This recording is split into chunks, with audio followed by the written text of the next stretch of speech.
Hello friends, welcome to వావ్ సకి routines. ఈరోజు మనం చేయబోయే రెసిపీ కరివేపాకు పొడి.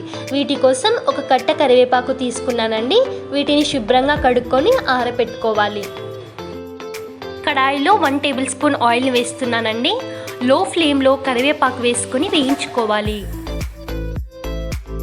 ప్రతి వంటలో ఉపయోగించే కరివేపాకు మనకి ఎన్నో ఆరోగ్య ప్రయోజనాలను కలిగిస్తుందండి.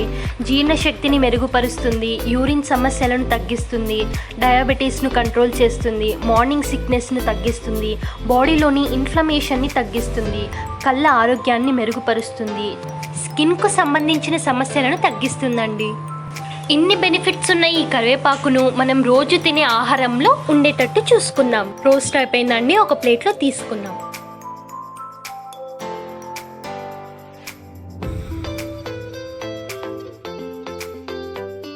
అదే కడాయిలో 2 టేబుల్ స్పూన్స్ ఆయిల్ని వేస్తున్నానండి. ఇందులో 1 కప్ శనగపప్పును వేసుకొని వేయించుకోవాలి.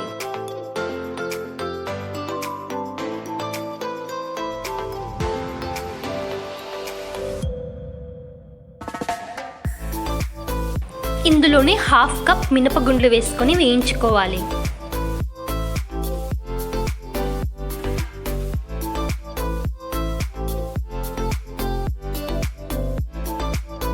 కొద్దిగా వేగిన తర్వాత ఇందులోనే 1/2 కప్ ధనియాలు వేసుకొని వేయించుకోవాలి.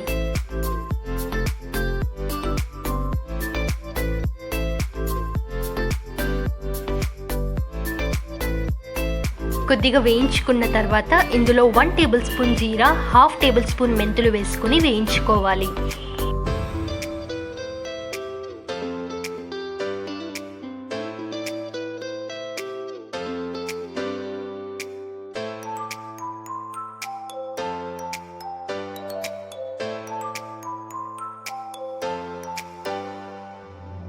బాగా వేగాయండి. ఇందులోనే 10 నుంచి 15 వరకు ఎండుమిరపకాయలను వేసుకొని వేయించుకోవాలి.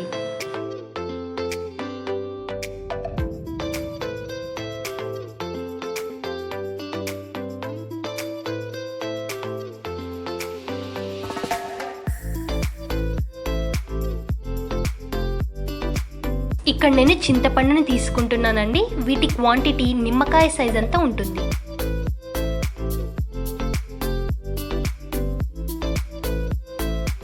అన్నీ బాగా వేగిపోయాయండి. వీటిని ఒక బౌల్లో తీసుకొని చల్లారబెట్టుకోవాలి.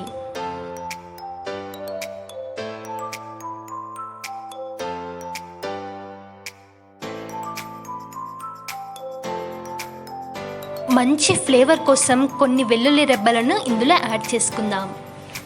చల్లారిన తర్వాత వేయించుకున్న వాటిని మిక్సీ పట్టుకోవాలి.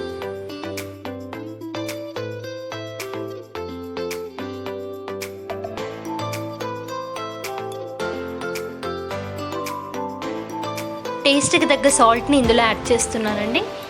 వీటిని కోర్సుగా గ్రైండ్ చేసుకోవాలి. మన కరివేపాకు పొడి రెడీ అయిపోయిందండి.